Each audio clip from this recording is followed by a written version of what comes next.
Gunness goes by many names: the Black Widow of the Midwest, the Indiana Ogress, Hell's Belle, and many more.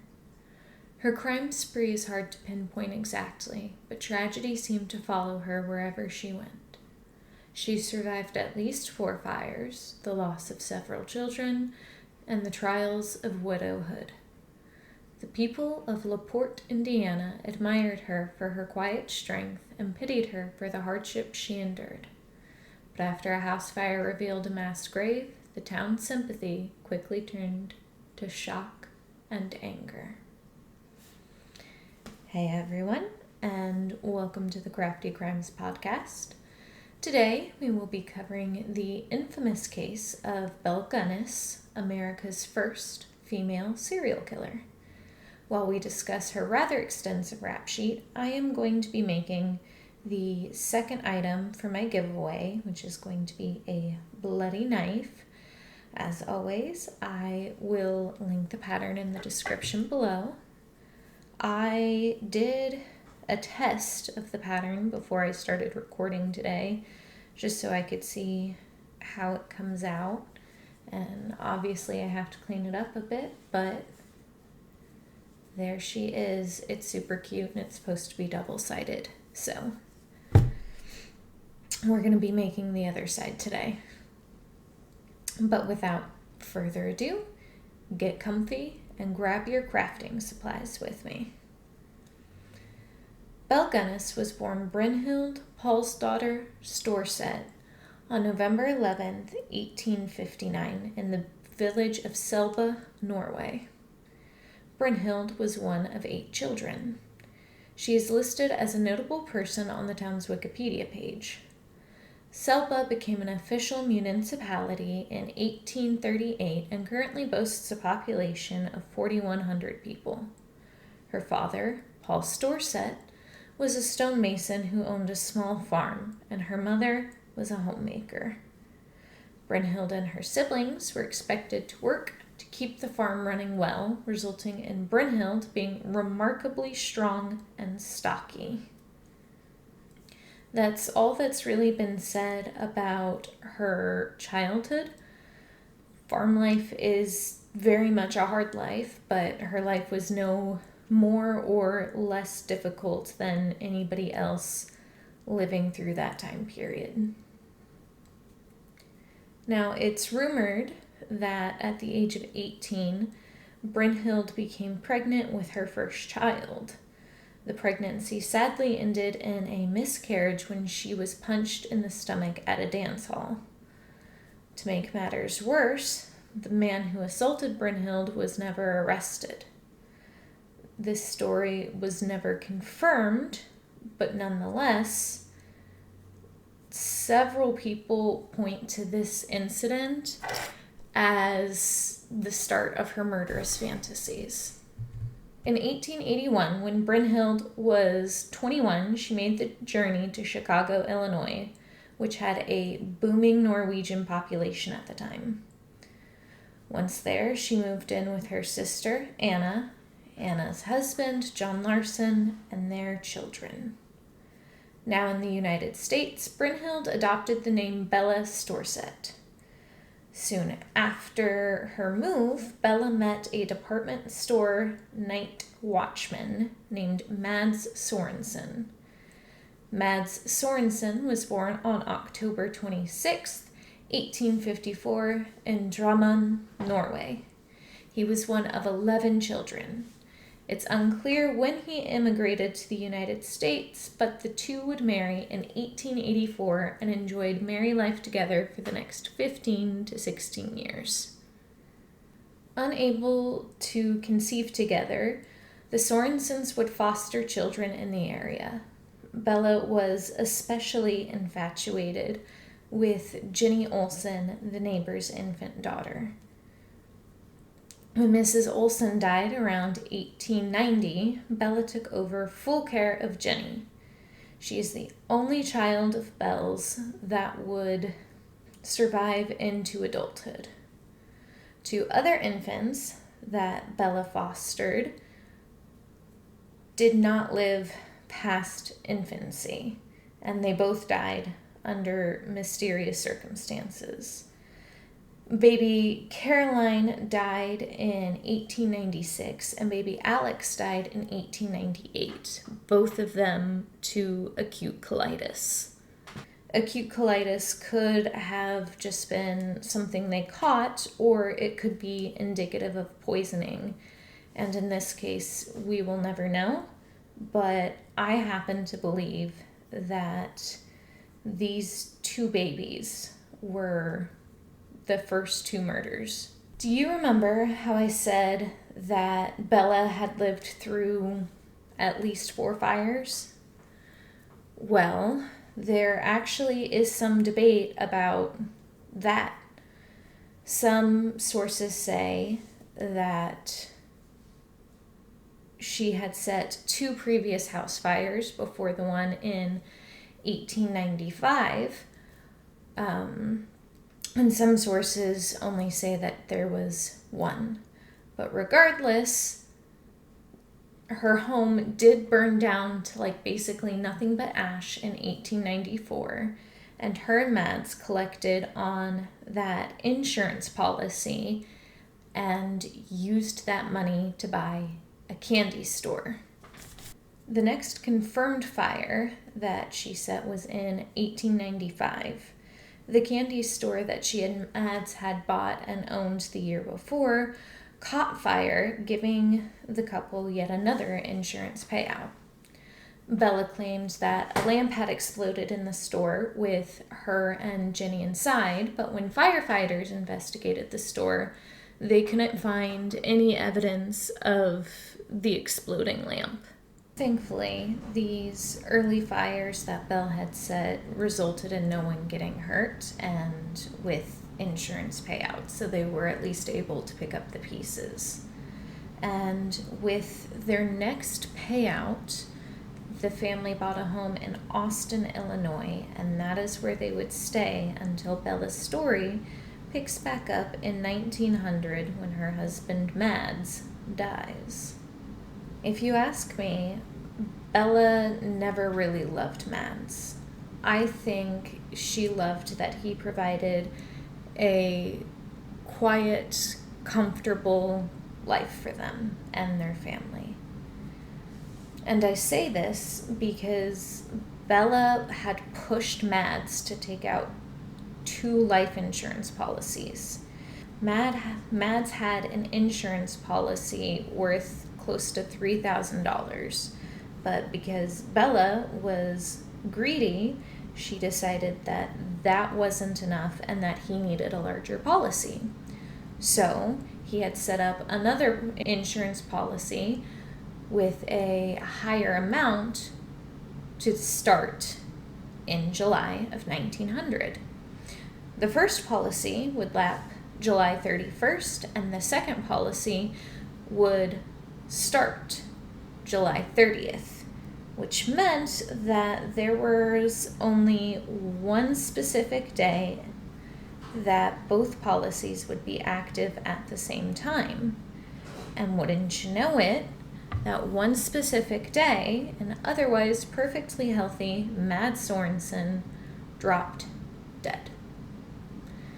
The medical examiners ruled Mads' death as natural and as complications from an enlarged heart, which was what was listed on his death certificate.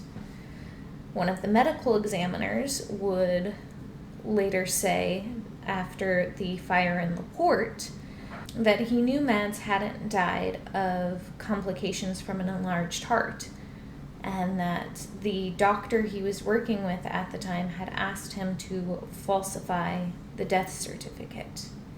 It was revealed then that what Mads had really died of was strychnine poisoning. With Mads dead, Bella was now $8,000 richer. $8,000 in 1913 has the same buying power as $250,000 today. The Bureau of Labor Statistics doesn't have any inflation data available prior to 1913, but it's safe to say that $8,000 in 1900 is still worth well over $250,000 today.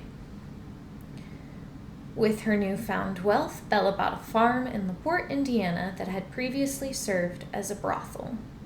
She and her 3 foster daughters, Jenny, Lucy, and Myrtle, packed up and moved in by the end of the year.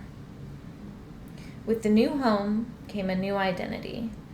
Bella Sorensen further shortened her name and became Belle. LaPorte, Indiana, by the way, is not a great place to be. The city is tucked into the northwestern corner of the state and lies 70 miles outside of Chicago and 40 miles outside of Gary, Indiana. Gary, of 2024, is the 5th most dangerous city in the state. LaPorte currently hosts a population of 21,300 people and is the county seat for LaPorte County. And, just like in the rest of Indiana, there's not really much to do there. And I can say that because most of my in-laws are from Indiana, so I have been there countless times. Belle didn't mourn her late husband for long. By April 1902, she had married a younger Norwegian man by the name of Peter Gunness. Peter was born in 1872 and was one of 3 children. He was a recent widower with 2 young daughters, the youngest of which would die just a week into the marriage. It's not confirmed, like most of Belle's story, but it is believed that this young girl was likely Belle's 4th victim. The Gunness marriage was short-lived, but the pair was able to conceive a child during their brief time together. The marriage would come to an end on December 16, 1902, when Peter died in what the police would call a freak accident, just 8 months after the death of his youngest daughter. Belle claims that during an argument, Peter backed into the shelf that held the meat grinder on it and that it fell on his head, crushing his skull and killing him. After his death, one of Peter's brothers came to collect and raise his surviving daughter, Swanhild. He never got to see the birth of his son Philip, who would enter the world in May of 1903. Crime junkies, myself included, believe that Belle actually bludgeoned her husband to death. It's rumored that both Jenny and Myrtle thought so as well and had told someone close to them that their mother had killed Peter. The next 5 years are a whirlwind of tragedy for Belle and her children. A revolving door of men entered the Gunness property and then never left. Within weeks of her second husband's death, Belle began to put weekly ads in 3 different Scandinavian newspapers searching for a new husband. Her ad read, quote, "Comely widow who owns a large farm in one of the finest districts in LaPorte County, Indiana, desires to make the acquaintance of a gentleman equally well provided, with view of joining fortunes. No replies by letter considered, unless sender is willing to follow answer with a personal visit. Triflers need not apply." End quote. The specifics of her activities are murky. We know definitively that she had at least 13 people visit her 48-acre farm over the next 5 years. We know the names of some of her victims, but not all. And we know that every man who visited her farm brought a large sum of money with them. I'm not going to list out every man whose identity we know, simply because there's not a lot of information on most of them, and I feel like not telling their story in full does them a disservice.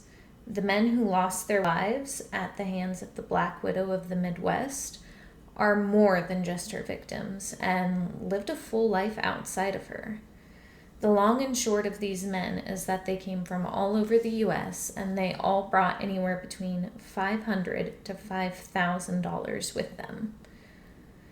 And then they were never seen again.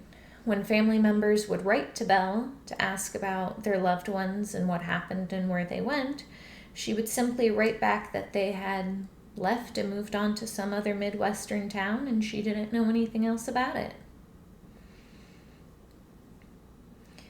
In 1906, the Gunness family would take another hit. Jenny Olson supposedly left the farm to attend college in San Francisco. Her birth records are not super clear, but historical societies and genealogical records have her between 15 and 18 at this point in time. And, of course, Jenny had not willingly left the farm. Years later, her dry remains would be found in the mass grave that was unearthed by the fire. It's believed that Belle killed her daughter to keep her quiet. Jenny, being older and not blind and not stupid, noticed all of the men who would come to the farm and never leave and thought it was suspicious. In between suitors, neighbors would often come to help Belle around the farm. Townsfolk felt pity for the widow that bad luck seemed to follow. One neighbor, Emil Greening, recalled meeting several of the men when he would come to assist with the crops or the animals, but he also said that several of the men would be there and gone the next day, and he didn't get a chance to know all of their names. While he did actually do work on the farm, that wasn't his primary reason for coming over. Emil's real motivation to visit his neighbors was to see the blonde-haired Jenny. So when she disappeared in 1906, Emil gradually stopped coming over to help. In August of 1907, Belle would meet and hire a local man who was likely an accomplice in some of her crimes. At the very least, it's likely that he helped her bury the bodies of her gentlemen callers. This man was also said to have been one of her many lovers. Mr. Ray Lamphere was born in LaPorte County on January 13, 1870, as the oldest of the 3 Lamphere children. He spent his entire life in LaPorte County and worked as a carpenter and a farmhand around town. It's said that Ray was as lanky as Belle was stout. While Belle is not conventionally attractive by today's standards, she obviously had something about her. How else would she have been able to lure so many men to their death on her farm? Her full figure, large farm, and striking Nordic features caused many heads to turn. It's also said that Ray enjoyed visiting the local bars in the evening. That same summer, a man by the name of Andrew Helgelian had begun to write Belle with the intention to meet and marry her. It took 6 months for Belle to convince him to make the trip from South Dakota to Indiana, but in January of 1908, Andrew boarded a train and made the trip. She had included in a letter specific details of how to transport the cash he was bringing to invest in her farm. He spent the next 2 weeks with Belle before mysteriously disappearing. But, unlike the other callers, Andrew's brother, Asla, didn't believe Belle when she claimed in a letter that Andrew had left for Chicago. You see, Asla had found the letters Belle had written, specifically the ones where she was eager to get her hands on Andrew's money. Keep this in mind because we will be rejoining Asla and his search for his brother in just a moment. Within 6 months of his hire and just weeks after Andrew's arrival on the farm, Ray Lamphere was suddenly fired as Bella's farmhand. Sources say that he was fired for trespassing into the main house, but those who are familiar with the case believe that Belle was just tired of him. And to be fair, Ray never really had a chance long-term with Belle anyway, simply because he wasn't a Norwegian immigrant. Did I mention that all of the men she entertained were? He vacated his room on her property, and soon enough, Joe Maxson moved in as the new farmhand. Ray was livid and went to drown his woes. Bar patrons claim that they heard him ranting and raving about Mrs. Gunness after he was fired, when previously he had bragged about their relationship. This would paint Ray in a very bad light for the events that would happen next. On April 27, 1908, Belle Gunness visited a lawyer to write her will. In it, she expressed that her land is to be left to her 3 children, and in the event that something happened to them as well, then the land was to be left to a local Scandinavian orphanage. The lawyer advised Belle to wait to sign the document so that he could verify the name of the orphanage, but Belle insisted that it had to be signed that same day. Looking back, this would be the first clue that Belle Gunness had something sinister planned for that day. After the trip to the lawyer, Belle, her children, and Joe would continue on about their day like normal, some of them not knowing that this day would be their last. On April 28, 1908, at approximately 4 a.m., Joe Maxson awoke to the smell of smoke. At first, he thought Mrs. Gunness was just cooking breakfast, but the longer he laid in bed, the more he knew that something wasn't right. Joe claims he ran over to the main house and tried to wake Belle and the children, but to no avail, and that's when he decided to run down the road to get the local fire department on the scene. When the smoke cleared and the flames died, 4 bodies were found inside the charred remains of the house. All 3 of the Gunness children were dead, and presumably Belle herself. The youngest Gunness child, Philip, was just weeks away from his 5th birthday. However, there was an oddity with the body that was presumed to be Belle's. The body was missing its head, but somehow Belle's teeth were left behind. Asla Helgelian had not given up on the search for his brother Andrew. The 2 must have been close because Asla thought it was strange that Andrew hadn't written to him in the 4 months he'd been gone. When Asla caught wind of the Gunness farm fire, he immediately came to help investigate and see if he could find any traces of his brother. Meanwhile, back in LaPorte, the police were suspicious of the fire. 4 people had died and 1 was missing their head, so obviously they suspected foul play. And who better to blame the fire on than the man who had been disparaging Belle's good name, Ray Lamphere.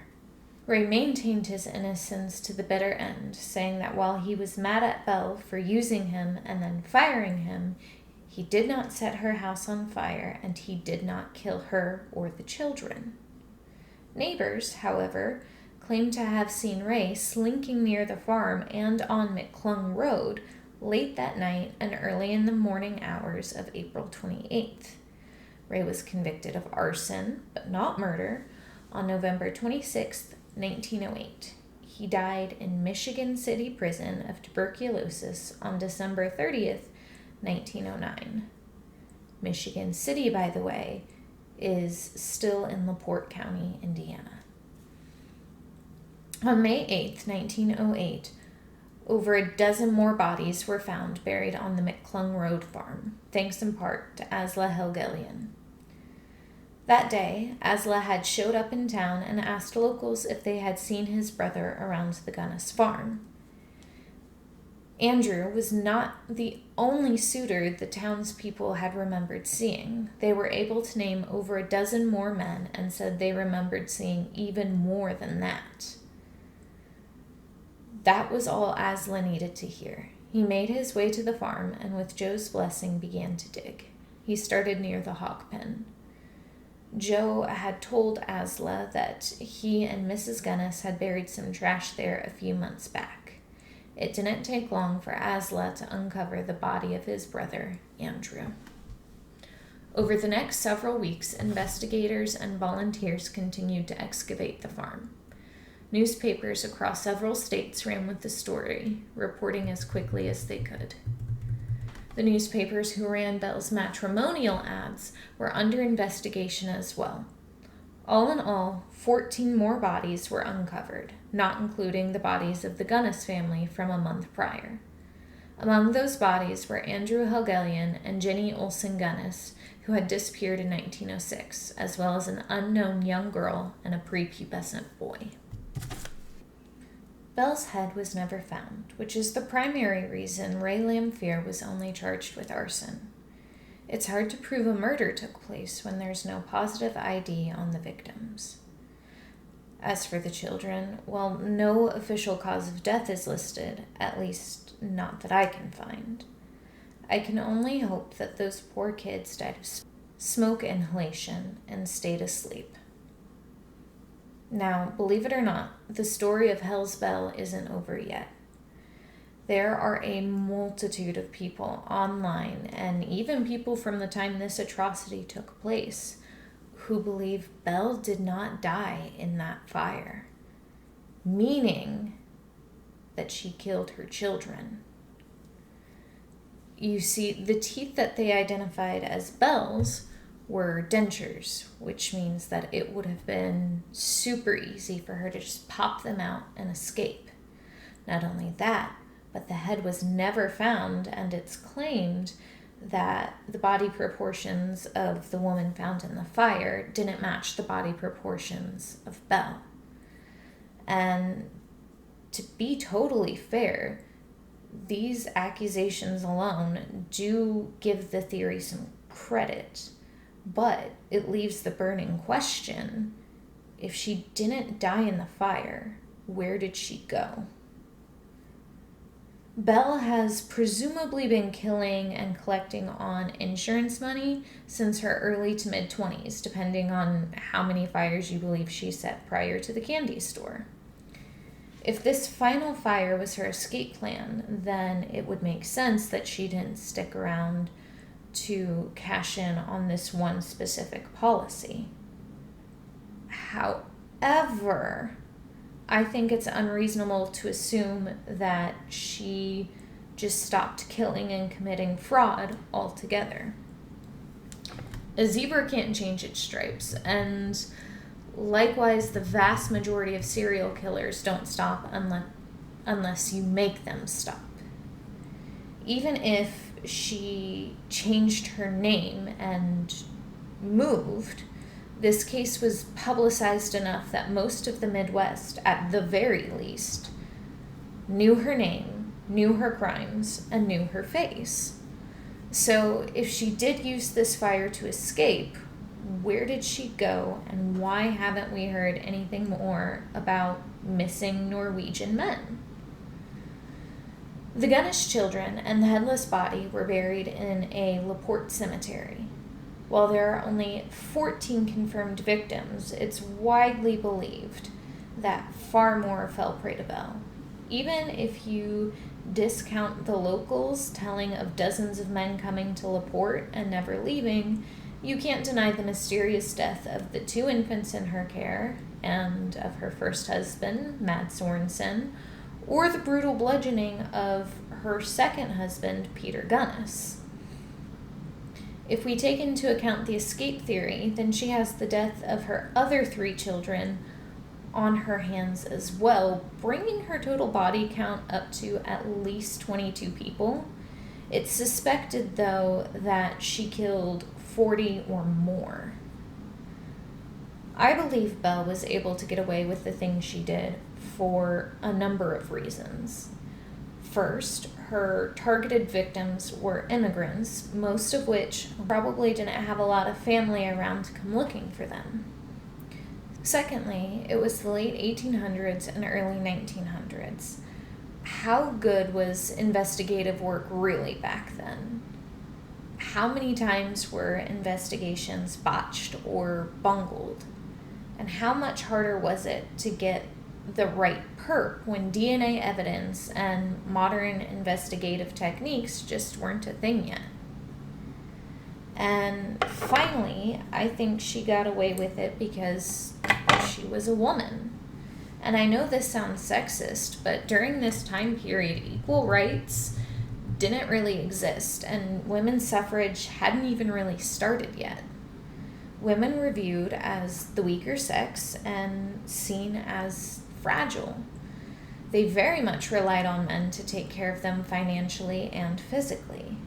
Given this detail, I can't imagine it would have been hard for Belle to turn on the tears and cry her way out of a genuine investigation. And that, my friends, is the captivating tale of America's first female serial killer, Belle Gunness. What do you think? Did she die in the fire with her children, or did she set the fire and escape to a new life? I'd be interested to hear your thoughts below. This is as far as I've gotten with the knife.